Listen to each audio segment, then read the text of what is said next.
start, and if other people join, I'll just include them in. But as I was saying before, we've done this part writing exercise with many students, and it has really changed their perspective on their entire workflow and how to approach production. And it really has fixed things. Like, I've heard people tell me that when working with Dave on this project, that things like writers help us with their whole writer's block concept, or getting stuck in the loop, or clearing up concepts of, where am I starting, where am I finishing, where am I ending. The fact that Dave kind of put this part writing exercise together to really hone in on 4 key basic parts. And as I said, I'm recording this as well, but also I'm going to be preparing a PDF, and I'm going to email everybody that's watching this the PDF as well after this is over, as a reference of how this session went. And we'll also be posting this as a video on the TPG YouTube channel and the musicboxx channel as well, after I edit it down and prepare it. So you'll be able to watch the video and follow the PDF after. So without further ado, I'm going to introduce Dave, who has been kind of the heartbeat of our curriculum here, and has produced a ton of music and had some great acclaims under DAVE OHMS. He's worked with Glenn Morrison. He's worked on big labels in Brazil. He's done remixes with Kastis Torrau and Rauschhaus, and he at one point, it was not this past New Year's, New Year's before his release Outer Limits, Beatport actually released a banner saying that top 2 tracks of the year, and number 2 was Dave's Outer Limits. So it was it was a huge that was a shocker that day when I saw that. it was a huge shot in the arm for sure, and a reason to pop the bubbly, right? So and it was great. To pop it, the number 1 track was a Quiver track, which puts Dave in incredible company. So right on. Quiver's wicked. I love their stuff. I used to be collecting their stuff for years. We had a ton of Quiver records. So without further ado, I'm going to let Dave, my partner, proceed. Awesome. Thanks for that introduction, Jim. That was awesome. Thanks everyone for jumping in on this last long weekend of the summer and taking your time to go through this part writing exercise. Today I'm going to be going through and this whole part writing exercise is really, it's an exercise I like doing. I do this all the time on my own, especially when I'm just writing ideas. But I want to show you how I go about this process and how you can really start learning to lay down an idea really fast with a minimal amount of time. Like, I would say if you can do it in under an hour, it'd be like you can cover a lot of ground just on focusing on key specific parts. Now, there is some basic knowledge I am using, and there's certain basic things I do understand that as I go through this. So, but once you understand some of the basic knowledge, you can get really fast in this writing process, and I do this all the time. So, and part of this writing is I try to think about it as because the problem I used to have as a young artist when I started was writing ideas and I didn't know where to start. I mean, I tried to figure it out. As a young artist, maybe start a drum loop, build a drum loop, 8 bars, whatever, 16 bars. Okay, you've got 8/16, maybe another 8/16, and then you get like stuck. You're like, what do I do next, right? So, and then over time, I started many different angles, like either drums, okay, maybe write a melody, okay, maybe I'll do a bass line. But there's a few things I learned over the years in the practice and in the study that I didn't understand fully to its capacity that could build and get my writing process really up to par. Okay. The whole idea was that this part writing exercise is just to show how to think about the writing process, not as just a producer, but also think about it as a big picture, as how a composer would think about orchestrating a song. Okay, and the way I like to do this is just focusing on 4 key parts. And the reason I'm picking these 4 parts, I'll explain what I did previously. I was just, before the session, I was kind of going through and putting some ideas, but I'm going to show you what I've done, and then I'm going to show you just how I really go through the process of doing it. The only one I haven't laid in the last is the melody. because I want to save that just to play around and, you know, come up with something on the fly. So the idea with the 4 basic parts of writing when it comes to an idea is we want to focus on 4 key things. First is going to be drums.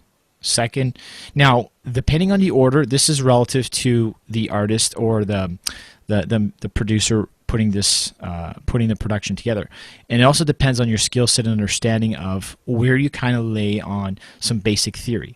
A lot of times I find instrumentalists or musicians who play an instrument, they tend to be more what we call top-driven or top-down driven approach to the writing process. So they may write melodies first, chords, and then from there they start getting other ideas, working towards possibly bass line and then drums or drums bass. But there's usually 2 angles you can approach this writing process. You can go bottom up, which tends to be, you know, the classical groove driven approach for a lot of the electronic you know, side of producers, where they like to build their drums, get their groove, build their rhythm, and then from there you know, work to a bass line, possibly a melody, vocals, or, you know, and work their way up to the top end of their writing. So there's really 2 angles, bottom up or top down in that approach. So here I'm just going to show you from bottom up. I'll start with the drums, and then I'll just work towards how I put this together. I went drums first, bass, and then I went through chords, and then and everything I'm doing here, I'm not using any plugins. It's strictly, I'm using whatever the DAW has to offer. I don't want to dive into third-party plugins and start saying, okay, you have to have this plugin this to do this. It really comes down to what you understand as the writer, and then eventually, yes, certain sounds we could eventually get into more depth and detail if you really want to change your presets or your patches.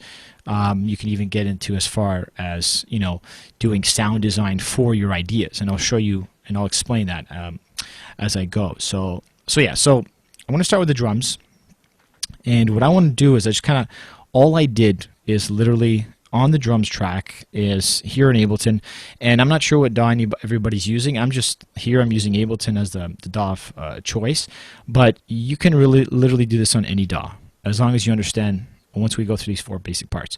So I'm just using everything that the DAW has to offer. So I went under categories, I went under drums, and the actual, I think this was, yeah, so this was the actual, this was the actual preset I just took. So to save time, I just took this kit, dragged it onto a MIDI track, okay, and here's the kit. So with all the, let me just, and these are all the, it comes with just 16 samples already built into the kit. And here I'm using the Ableton suite, so it comes with a little bit more like packs and presets and samples, so I have a little bit more to choose from, but you can still do it with even like standard or like minimal options that some of the DAW designer have to offer.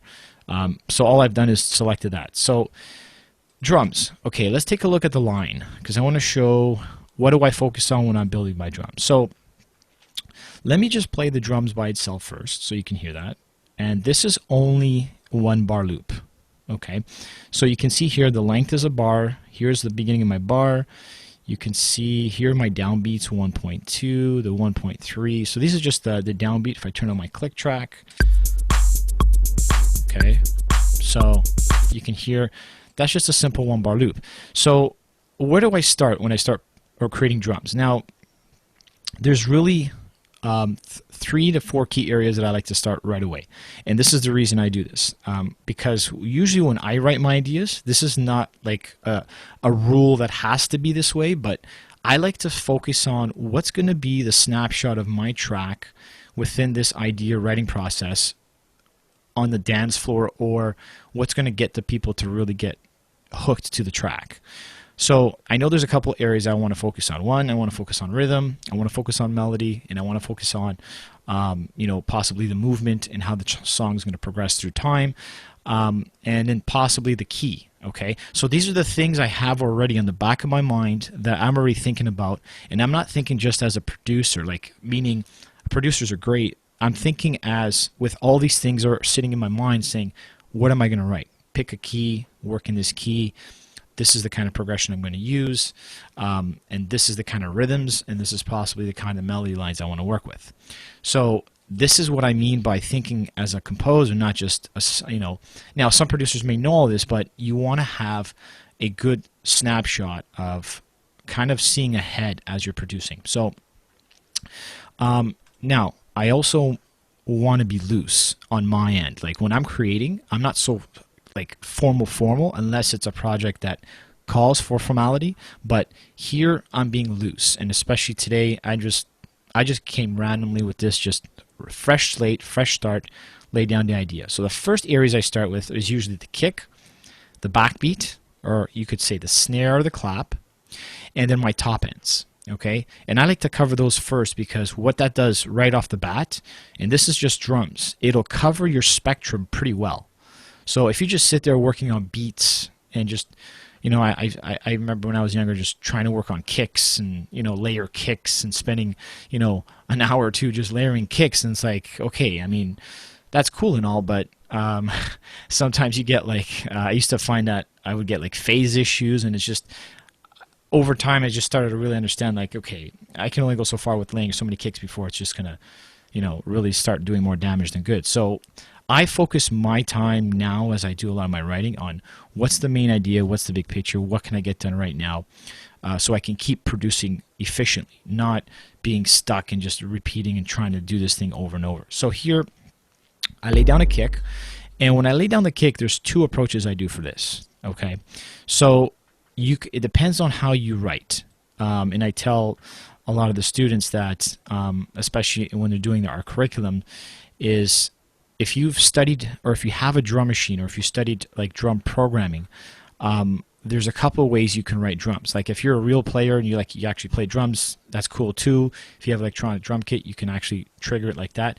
But for a lot of like, I guess you could say that like the techie underground, producers who've come in with like really no instrumentations, there's really one basic way you can do it if you had a drum machine, and that's understanding step sequencing.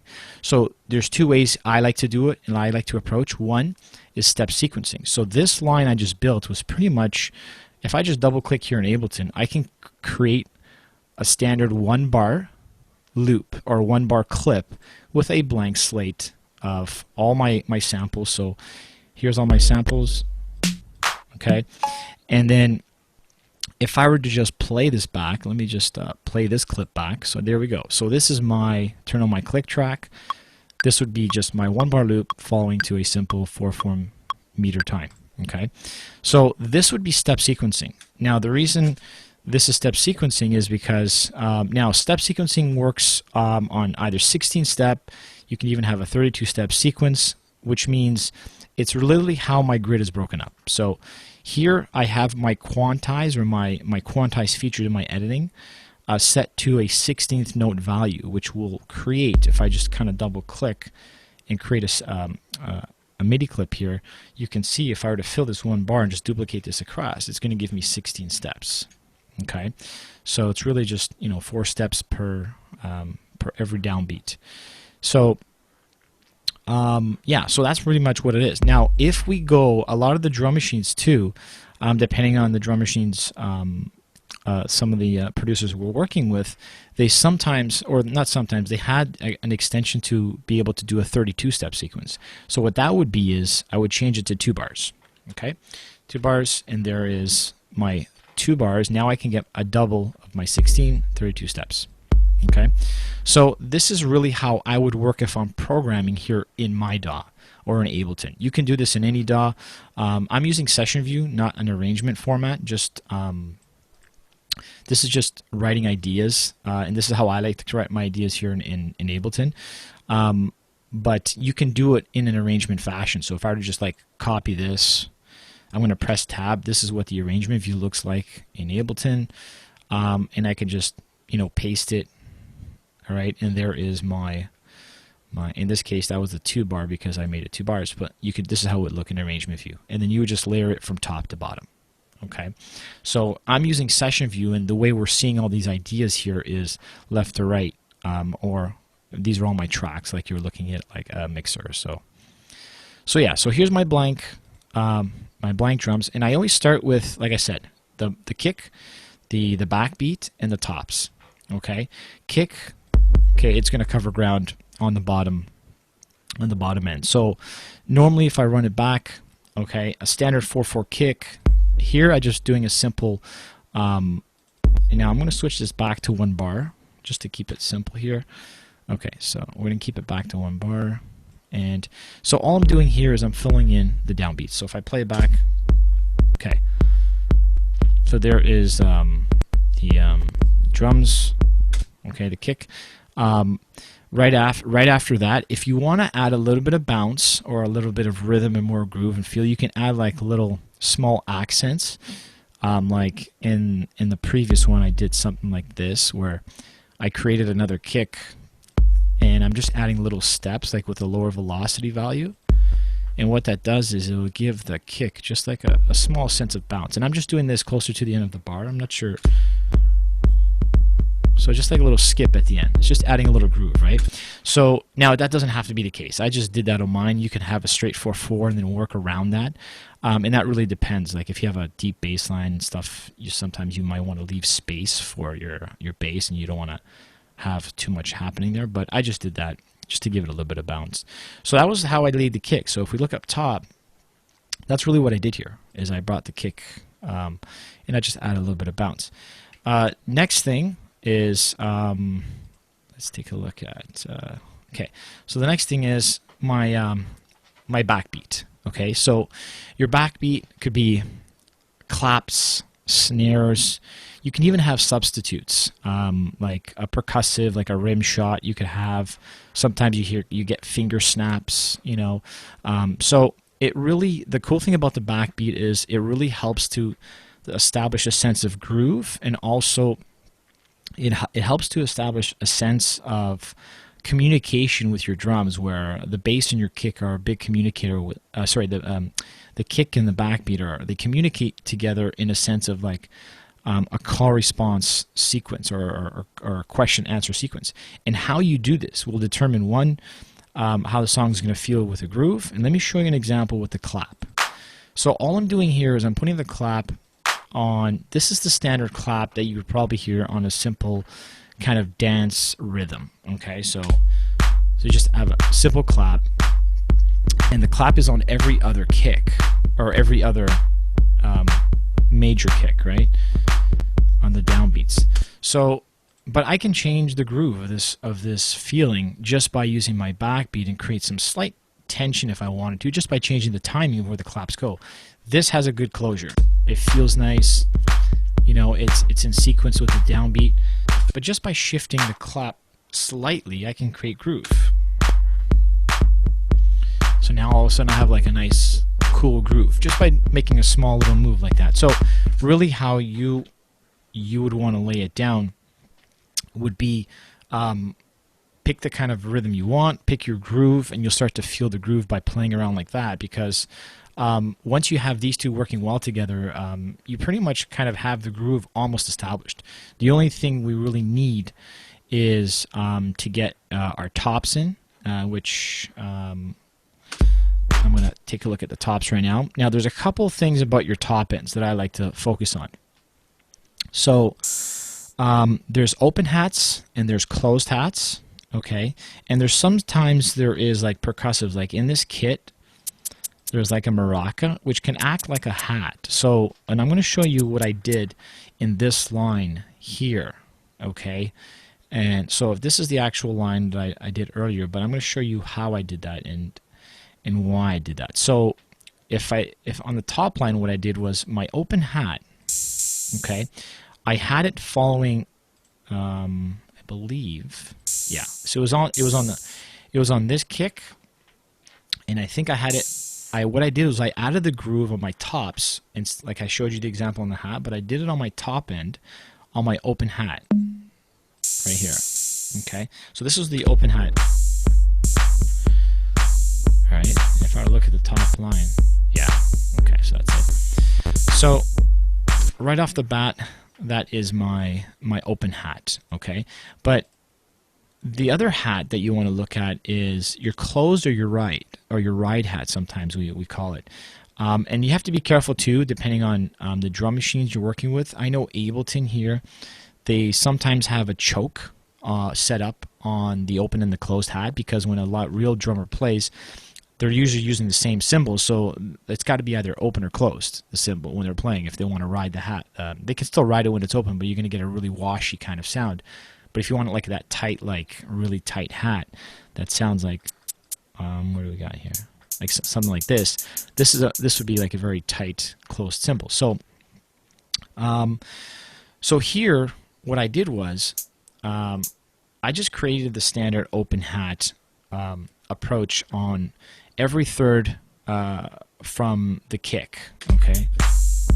And this is really what I did. And like I said, I'm putting everything here on the screen, and I'm mouse clicking because I want you to see it in the programming in the programming approach, as opposed to, because sometimes when I write too, I like to use my keys, or what I'll do is I'll build my rhythm using my keyboard. So I just let my click track play through, and I'll build, like, I'll sit and try and get the rhythm down. So for example, so I may be like,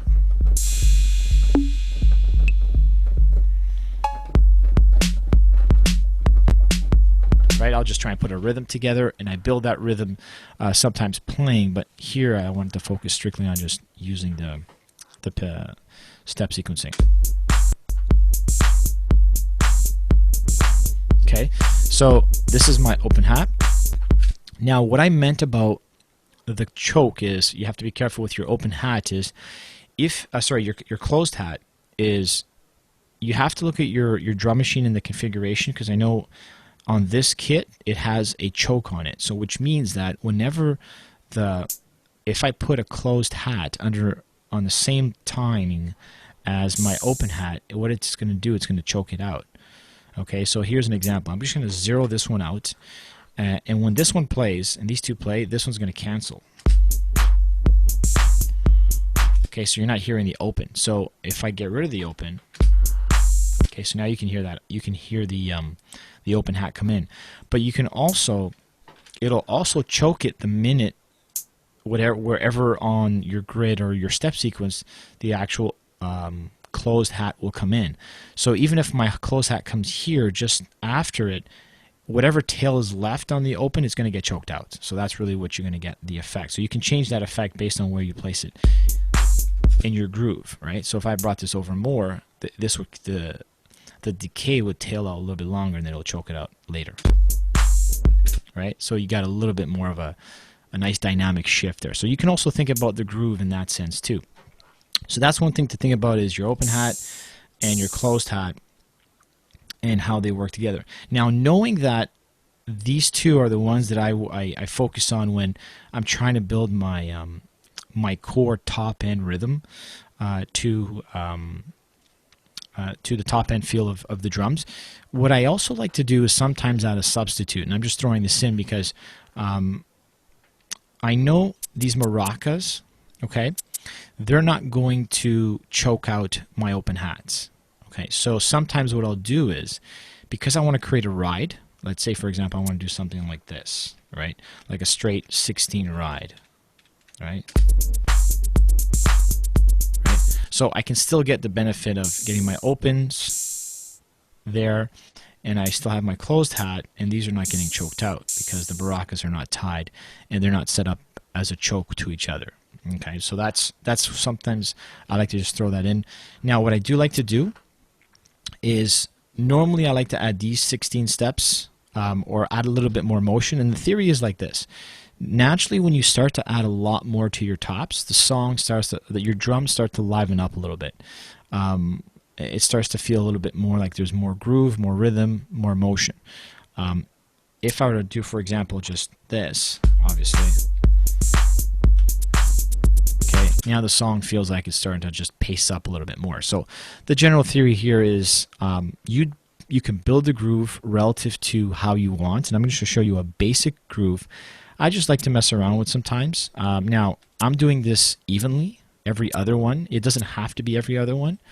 You can do it relative to the groove you want to build. And like I said, I'm working freely here. I'm not really being formal, but I am following some basic principles. So what I'm doing is I'm changing the velocity dynamics slightly on this maraca to create a sense of realism, because if I would have left them all at like the same velocity, like no drummer, I mean, if there is a drummer out there that can play like this, they're like probably the best in the world, but no drummer can actually ride a cymbal and have a perfect velocity every single time they hit that stick on the cymbal. So to get that realism, we have to some kind of emulate this in our programming. Now, I'm not going to dive in so much depth into this, but this is the basic principle that it revolves around. We want to think about also the velocity and the dynamic and how the instrument, or in this case, I'm trying to replicate a drummer really riding a cymbal. I'm using the maraca as a substitute, but I'm trying to change the velocity in some way to give it a sense of realism. So this is, now you can feel a slight more push-pull effect. So if I were to, right? And if we want to get really like technical, you can start diving in and start changing these ones, like if you really wanted to, like, and just start randomly bringing these down too. And you just select, it'll just really start changing the groove of the actual top ends. Okay. So this is pretty much when I'm writing my idea now. If I look at the top line, so yeah, there's not really much different. I did just on this one, I changed a couple of the ones slightly differently, not exactly like I just did here, but that's the basic idea. Is you just want to be able to understand that you're trying to cover ground. When I'm writing my drums, I'm not wasting too much crazy time right now, especially in my part writing exercise. What I'm trying to do is get a solid rhythm, so I can use this rhythm, and I'm trying to write a rhythm that's going to be relative to the song I'm writing, and this way it's going to help me lead my timing and my beat and the pulse of my music, and then I'll be able to start writing my next parts on top. Okay, now things can change in this part writing, but this is how we can start moving through this faster. Is once I got to this point, okay, I'm kind of happy. All right, so I'm going to move on to the next idea. All right, so next idea was the bass line. All right, what did I do in the bass? Let's take a look. This one. Okay, so here's the bass line. Now, keeping and I'm not diving into so much mixing principles here. This is strictly just me writing, just adding some ideas in production. I'm not so worried so much about the mix levels. Just I get a rough balance, but that's pretty much it. So here on the bass line, when we start introducing, and this is important because this is why I said I do have some basic knowledges. If you understand some basic theory when working with scales and key systems, we can then start strategically. So yeah, so when you're writing your bass line, so I pick a key right off the bat. When I pick a key, I'm going to my bass, and I'm going to unsole this. But here's my bass, and okay, so and I did write in D minor, just so you know. I was writing in D minor in this idea. So so what I'll do is I'll play. Let me just stop all clips first. I want to play this one first by itself. And normally when I'm writing to get my bass ideas down, I like to go to the key and just get a basic rhythm.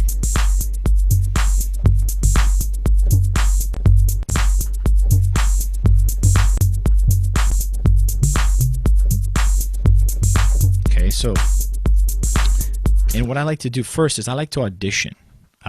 What kind of rhythm do I want to get down? So I can do static rhythms.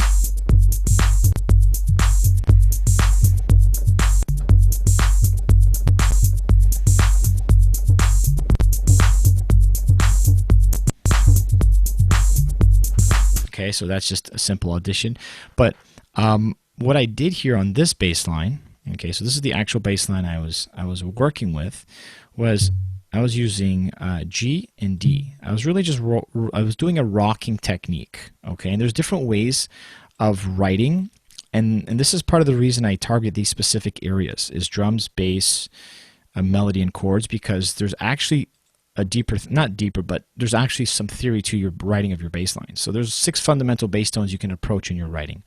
In here, I just used a simple rocking technique by using 2 notes in the key of D, and D minor. So I'm using D, the root up here, and G right now is acting as the root tone in this pass. So if I were to play, so this is the actual rhythm, okay? And what I did was in this one, I shifted it down, okay? And this was the rhythm, so it plays for 4 and 4 for a total of 8, and then it repeats, okay? So there's my basic, right now, my basic basic groove. This is a rocking motion I'm adding to the track. Now keep in mind, when I do write basses, sometimes what I'll do is, just kind of give you guys an idea, is that you can start renaming these, because also part of thinking as a composer, not just a producer, is you want to think of arrangement. And it's good to have and understand arrangement in music, because you can start thinking ahead of the writing process. So let's just say this is I can do like intro bass, right? But then let's say I want to write a new bass for like something, maybe a chorus bass, and add a little bit more movement. So maybe I'm going to stop that, and I'm going to just play my drums and see if I can come up with something else for a chorus.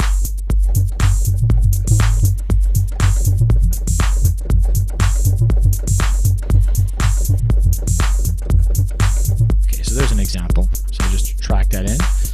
So I'll start recording.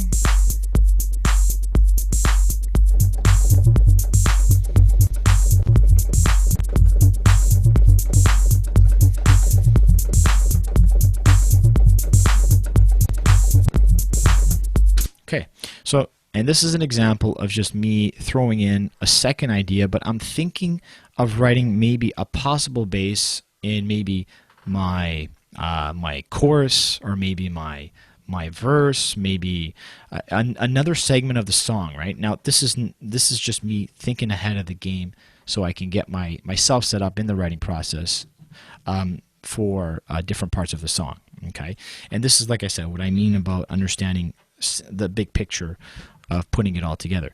So the way I write, okay, and I'm also doing this too, just so you all understand, is that part of my editing, I like, and over the years, I've spent hours and hours of treacherous editing phases, meaning I would sit there for hours, and literally I have times where I'm like dozing off, and you know, I'm falling asleep in my chair, and I'm like, I'm gone, I'm passed out. So editing is great. Yes, I love to edit, but in this process here, I like to set myself up when I write my material, or in this example, when I just track this idea down, I also try to understand how I'm playing with the groove of the rhythm. So naturally, this track, or this new take I just did, so I'm just going to change the color of this so we can see, because here we have different colors. Intro bass, and this might be, I don't know, chorus bass. But this bass, now that I just tracked, now I need to turn this into a perfect loop. But I did set myself up, because I wrote this as tight as I could against my drums, which is going to keep the groove really tight relative to the time sequence and the note values that I use. So here's an example. I know that the highest value I've already used was a 16th note in this pass. And the tighter I am to my writing, the easier it is for me to make my edit. So here's an example. I'm selecting my 16th note value. I already have my quantize setting set to my current grid. So whatever I change my grid to, it's going to set it to that. So here I have the most control in my writing process, so I already know that if I select 1/16th, it's going to snap to the closest 16th, and it's only going to be the beginning of the notes right now. I'm not worried about the end. Later, if I want to do some edits and change things, I may, but here I'm really concerned about, in my writing process, the current grid and the starting of the notes. So once I have it highlighted, I Control U as my command, and it just tightens it up. And then what I do is play it back, and you can see it starts playing after the downbeat.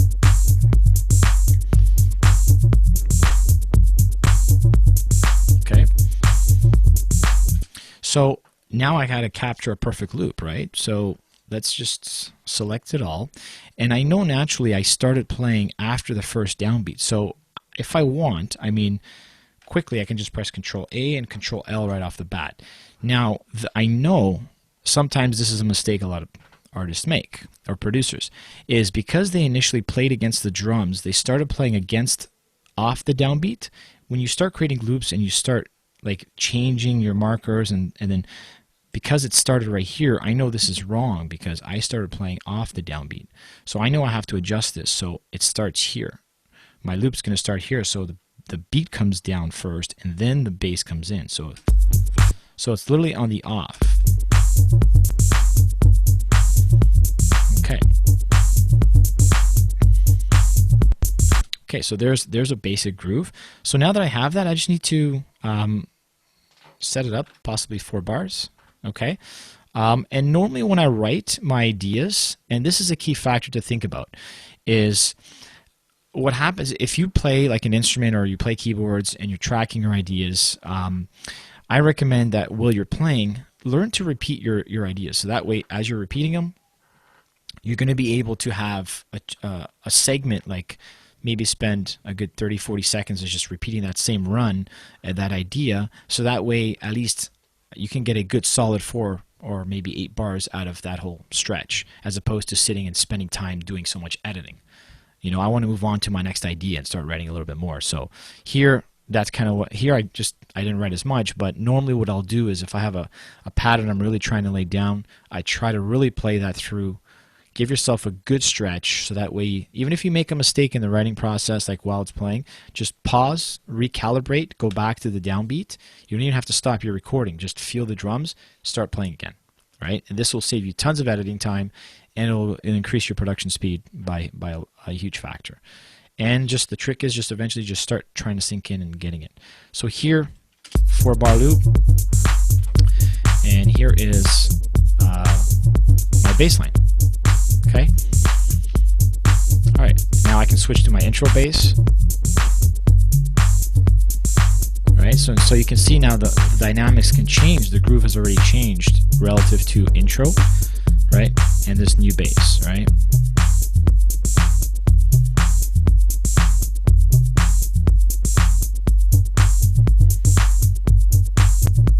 So it's a totally 2 different dynamics there. So, and it's a good thing that it's really good if you could start writing more than enough ideas, especially in your writing process, to be able to have more than enough to work with when you start working.